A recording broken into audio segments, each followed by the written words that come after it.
आपने वर्ष 24-25 की पूरक अनुदान मांगों के प्रथम बैच पर बोलने का अवसर दिया, इसके लिए आपका आभार व्यक्त करता हूं। पूंजीवाद वह जो लगातार बढ़ रहा है, मुख्य रूप से ठेकों के माध्यम से निष्पादित किया जाता है और बड़े लाभ ठेकेदारों को जाते हैं, जबकि सामाजिक कल्याण योजना के लिए बजट जो प्रत्यक्ष लाभ हस्तांतरण के माध्यम से पारित किया जाता है घट रहा है। क्या सरकार पूंजीगत व्यय में वृद्धि के साथ अनुपातिक रूप से सामाजिक कल्याण योजनाओं के लिए बजट बढ़ाने की योजना बना रही है?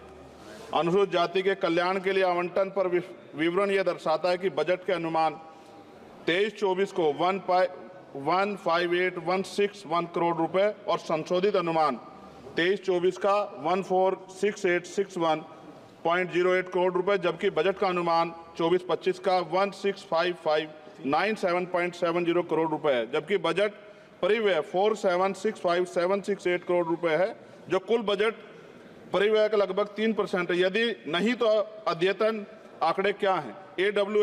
SC/SC योजना मुख्य रूप से आय सर्जन योजनाओं, कौशल विकास और बुनियादी ढांचे के विकास पर सकारात्मक कार्रवाई को लक्षित करती है, ताकि लक्षित आबादी के बीच गरीबी को कम किया जा सके, उन्हें गरीबी रेखा में ऊपर लाया जा सके। सरकार अनुसूचित जाति और जनजाति की आबादी के अनुपात में समावेशी विकास के लिए बजट आवंटित करने के लिए जाति गणना के साथ रुकी हुई जनसंख्या गणना कब शुरू करेगी? क्या सरकार बताएगी कि वर्ष 14-15 से वर्ष 23-24 तक प्रत्येक वित्तीय वर्ष के अनुसार SC, SP और TSP के तहत बजट की वह स्थिति क्या है?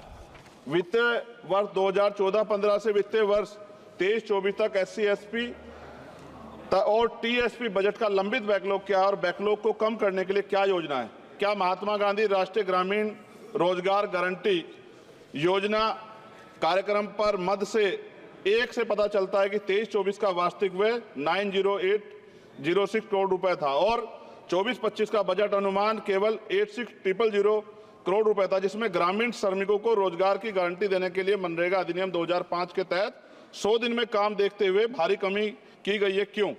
13.07 करोड़ सक्रिय श्रमिकों को दर्शाता है, जबकि बजट आवंटन 92.56 करोड़ 2024-25 में व्यक्तिगत दिवस सर्जित किए गए, यानी कि अब तक 7 दिन का रोजगार सर्जित किया गया। शायद G20 शिखर सम्मेलन दिनांक 7 फरवरी 2024 के वक्तव्य में संशोधित अनुमान के 74524.29 करोड़ रुपए की खर्च के संकेत दिया गया, जो बदल सकता है।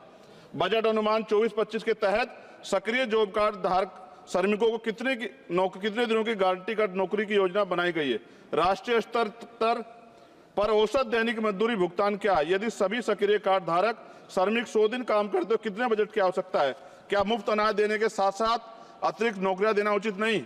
क्या यह वांछनीय नहीं कि सक्रिय कार्ड धारक श्रमिकों को कम से कम 6 महीने में 180 दिन की आजीविका रोजगार सुनिश्चित करने के लिए मनरेगा निधि में वृद्धि की जाए, ताकि उनमें अपनी रोटी कमाने का गर्व की भावना पैदा और सम्मान के साथ जीने का अधिकार को बढ़ावा मिले।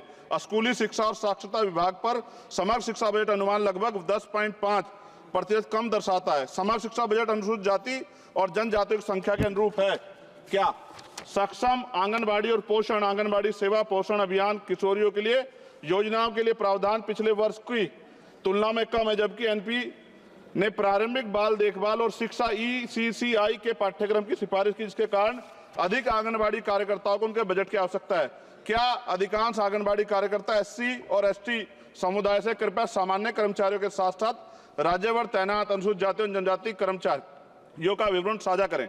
आंगनबाड़ी कार्यकर्ताओं में अनुसूचित जाति और जनजाति की राज्यभर प्रभावी उपस्थिति का प्रतिशत क्या है? क्या प्रधानमंत्री आयुष्मान भारत स्वास्थ्य अवसंरचना मिशन, जिसके लिए बजट में अनुमान के लगभग 50% की कमी दर्शाता है, जबकि जनसंख्या में वार्षिक वृद्धि और अवसंरचना के कारण पूंजीगत व्यय में वृद्धि के बावजूद बजट अनुमान 24-25 में भी कमी की गई है?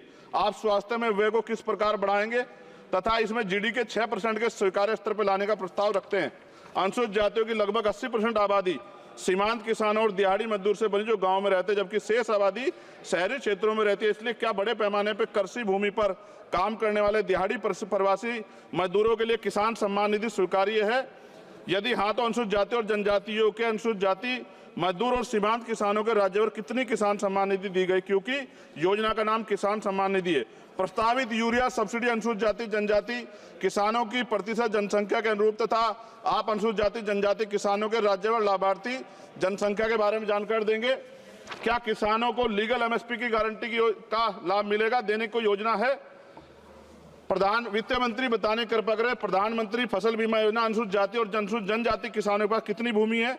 माननीय कृषि मंत्री से अनुरोध है कि वो सामान्य समुदाय की भूमि के सापेक्ष अनुसूचित जाति और जनजाति की भूमि का राज्यवार विवरण दे। क्या प्रधानमंत्री उच्चतर शिक्षा प्रोत्साहन पीएम यूपीएससी खत्म कर रहा हूं सर, लगभग 23% की कमी दर्शाता है। क्या प्रधानमंत्री उच्चतर शिक्षा प्रोत्साहन पीएम यूएसपी योजना के तहत प्रावधान एससी और एसटी की आबादी को ड्रॉप आउट के अनुरूप है? यदि हाँ तो pre matric, post matric, graduation और पोस्ट ग्रेजुएशन के प्रत्येक स्तर पर एससी एसटी छात्रों ओबीसी छात्रों के ड्रॉप आउट दर क्या है? इसे कैसे कम किया जाएगा? उच्चतर शिक्षा प्रोत्साहन से राज्यवार अनुसूचित जाति और जनजाति लाभार्थियों का प्रतिशत कितना है? प्रधानमंत्री आवास योजना ग्रामीण बजट में कटौती के बावजूद उच्च आवंटन के कारण एससी और एसटी के अधिक घर बनाए गए हैं क्या? संशोधित बजट 2023-2024 में कटौती का क्या प्रभाव पड़ा? वर्ष 23-24 और 2023-24 के राज्यवार 22-23 और 23-24 के राज्यवार एससी एसटी समुदाय के साथ सामान्य समुदाय कितने घर दिए गए? सरकार द्वारा एससी एसटी और सामान्य समुदाय के राज्यवार कितने घर आवंटित हैं? क्या सरकार एससी और एसटी उम्मीदवारों की आवंटित घर की सूची पते के साथ राज्यवार दे सकती है?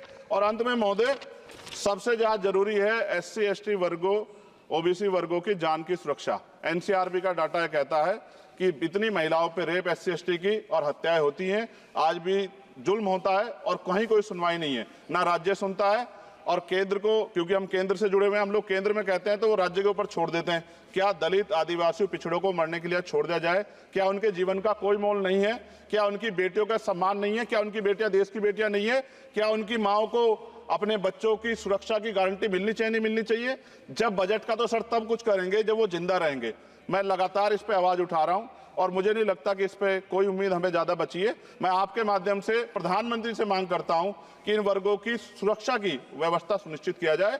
जब जिएंगे तभी तो कुछ आगे बढ़ेंगे, और अभी तो 75 साल बाद कहां खड़े हैं, ये किससे छिपा बानी। बहुत बहुत धन्यवाद श्री दर्शन, आपने मुझे मेरी बात रखने का मौका दिया। श्री दर्शन सिंह चौधरी जी।